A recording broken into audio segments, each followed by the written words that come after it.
Olá, estamos de volta ao vivo aqui nos estúdios da RPTV, que está bombando, tá? A internet participando direto aqui com a gente, pelo Twitter, Facebook. Aliás, o Marcos Barbosa, que está nos bastidores aqui da RPTV e que faz a coisa acontecer. Aliás, se faz acontecer junto com o Jair, junto com o Heron, junto com o Fio, o Xandão, a Carol, olha, a Dana Tielli.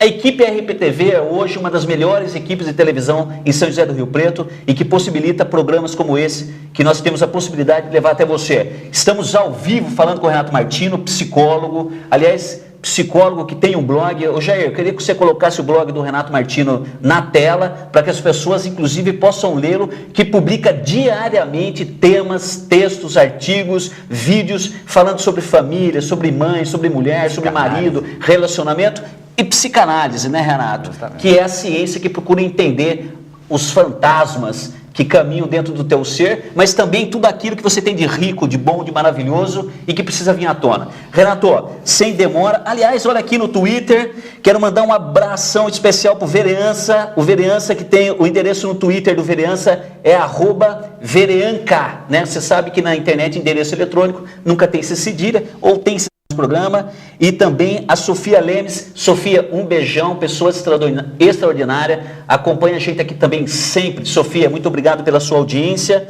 Renato, você diz o seguinte, que facilmente o marido acaba se transformando em filho. Aliás, a Alba Luces sempre fala sobre isso. O marido vai se transformando em filho e não se sabe bem se é o marido que vira filho ou se é a mulher que o transforma em filho. O que é isso aí? Por que isso acontece? Como lidar com isso aí? Olha só, a gente partiu de um princípio. A gente partiu da análise através da figura feminina, da mulher, né? Tá. E assim, de uma maneira em que ela talvez esteja fazendo um uso abusivo dos recursos que a gente tem que usar para se enquadrar nessa família de hoje, né? Nunca foi desejada como mulher, né? Passou a ser desejada como mãe e agora não quer mais sair desse cargo, desse papel, né? Então, o que acontece? Se ela é mãe e se ela só se reconhece e tem segurança de si mesma enquanto mãe, não tem marido, tem outro filho, mais velho, mas é outro filho.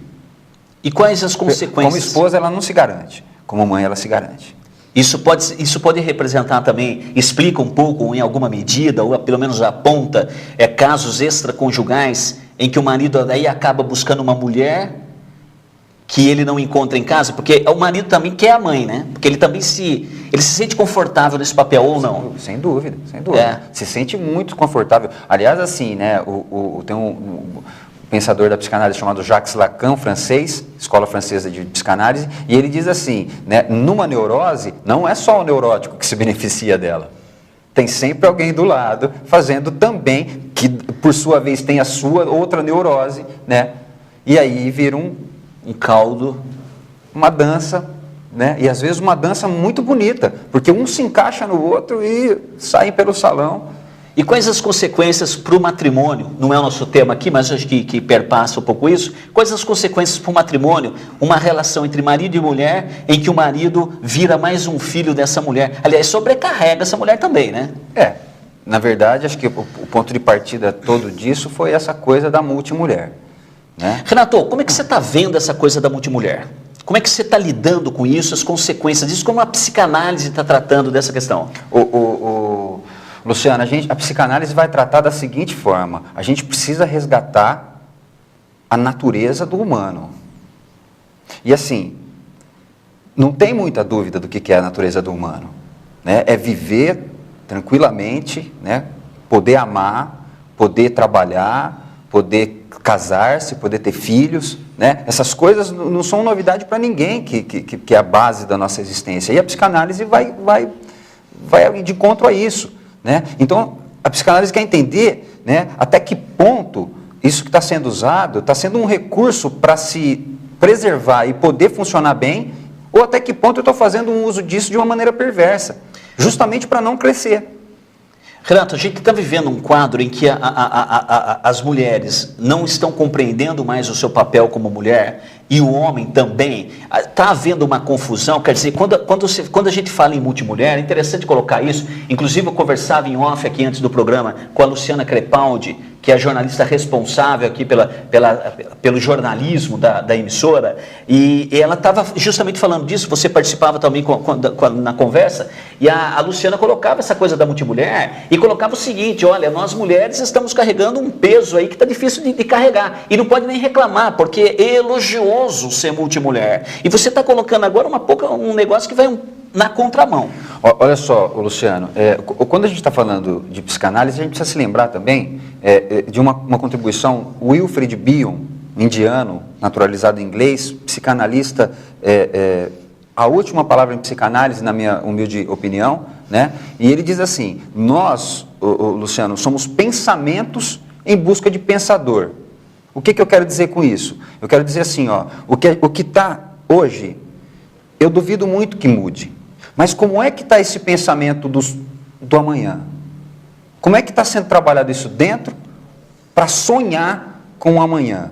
Eu não estou criticando aquela pessoa que está nesse papel e não se vê qualificado ou com condições de poder escolher outra coisa na vida. Mas nós estamos falando aqui, e esse pensamento que vai buscar um novo pensador, como é que está?